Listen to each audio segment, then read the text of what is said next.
ভূমি সরকার স্থায়ী সমিতির কর্মাধ্যক্ষ গান্ধী হাজরা, পূর্ত কর্মাধ্যক্ষ শেখ সুফিয়ান, মৎস্য কর্মাধ্যক্ষ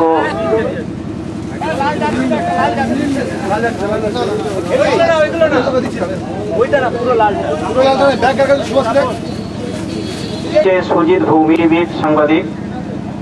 দু দলেই বিভিন্ন খবরের কাগজ এবং চ্যানেলের সাংবাদিকরা আছে এবং বিভিন্ন দু দলের খেলোয়াড়রা মুখোমুখি হয়েছেন। আর কিছুক্ষণের মধ্যেই খেলা শুরু হচ্ছে।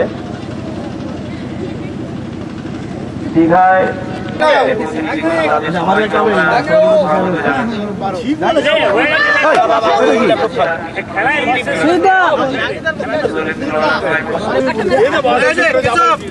তাকে তো ওই লাল শুনতে হবে না, চিন্তা ছিল তাড়াতাড়ি খেলতে হবে। পাগড়ি বাঁধতে বাঁধতে যুদ্ধ শেষ হয়ে যাবে। আমার কি গো বাংশি বাজালো কে বলতো?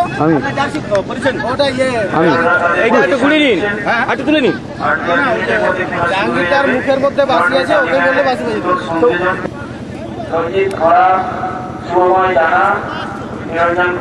সবাইকে বলে রাখছি ক্যামেরার সামনে এসে যে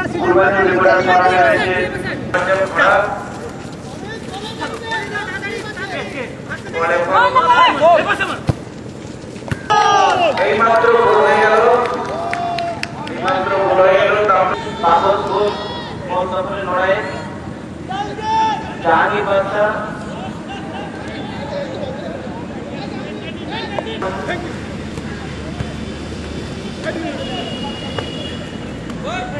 ও চেষ্টা করেছিল কিন্তু গোল হলো না।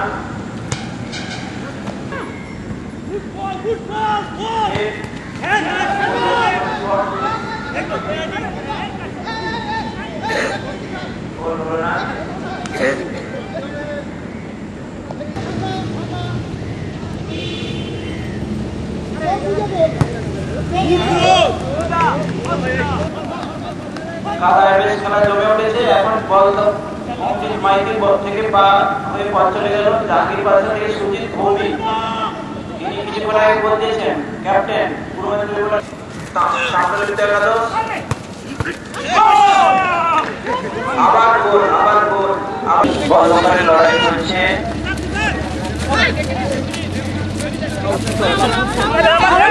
আমাদের এই মাঠে উপস্থিত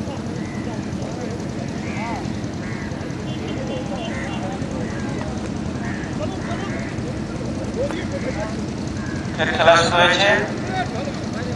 বল দখলের লড়াই প্রদীপ ভৌমি।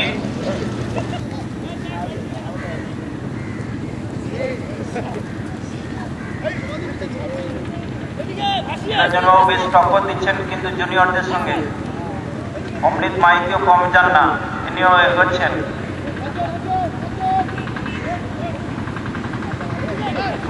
ভাস্কর প্রতি থেকে বল চলে গেল।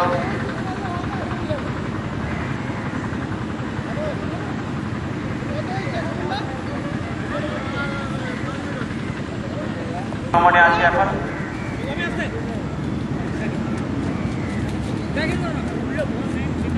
অমিত কর মহাপাত্রের পায়ে বল, সেখান থেকে রঞ্জিত করা এগোচ্ছেন। হুইসেল ছাড়াই তিনি খেলাচ্ছেন, নিঃশব্দে খেলে যাচ্ছেন।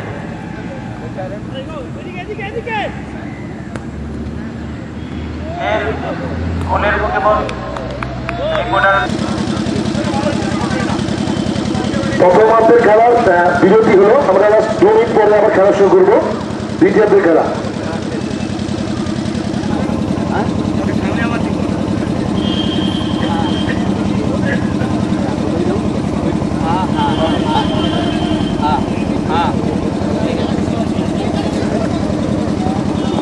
দ্বিতীয়ার্ধের খেলা বাকি রয়েছে, তাদের ঘুরে দাঁড়াতে পারে কিনা দেখার বিষয়। আর পূর্ব মেদিনীপুর রিপোর্টার্স ফোরাম 5-0 বলে এগিয়ে আছে। যে হোটেল তার কনফারেন্স রুমে উনি সাংবাদিকতা নিয়ে আলোচনা সভায় মুখ্য বক্তা হিসেবে থাকবেন। আপনাদের কাছে অনুরোধ, সাংবাদিকরা ছাড়াও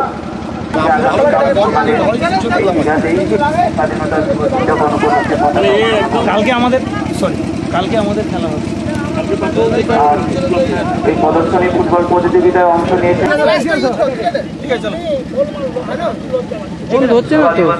ঠিক আছে ঠিক আছে।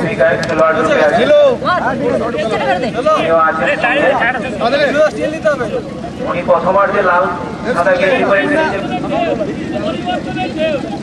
পরিবর্তন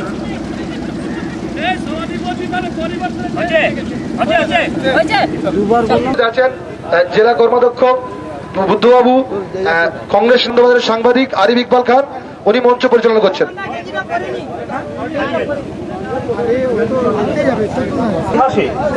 যার অবদান থাকবেই সেই সুমন চট্টোপাধ্যায় আমাদের অগ্রজ সাংবাদিক সম্পাদক আমাদের মধ্যে রয়েছেন, তাকে আমরা সম্মান জানাচ্ছি।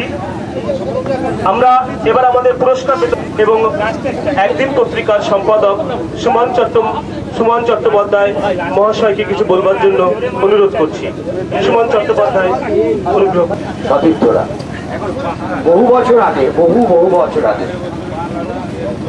ইসমাইল মোহনবাগানের একটা খেলা হয়েছিল, তাতে মোহনবাগানের হয়ে আকবর, আমার খুব ভালো লাগছে, সুজিত যখন আমাকে বলেছিল যে সুমনদা আপনাকে আসতেই হবে, আমি ব্যাপারটা ততটা ভালো বুঝিনি।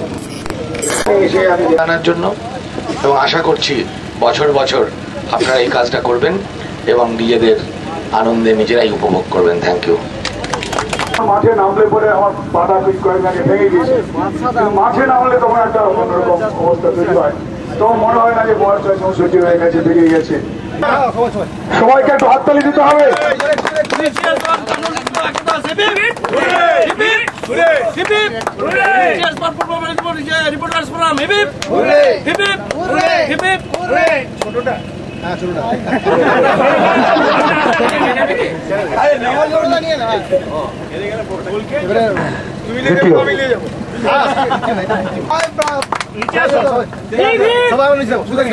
আমাকে আরিফ একটা কথা বললো যে আমরা তো বলার নয়, বললে সেগুলোকে একটু ভুল ধরি সহজে।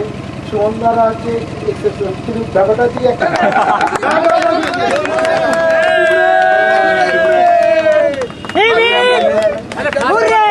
একটা কথা না বলে পারছি না, কারণ তাম্রলিপ্ত একাদশ আর রিপোর্টার্স ফোরাম, কিন্তু পুরস্কার দুজনেই কিন্তু নিলেন রিপোর্টার্স ফোরামে। এটা একটা ঘোড়া পেটে ম্যাচ কিনা, এটা আগামী দিনে আমি সুমন বাবুকে বলবো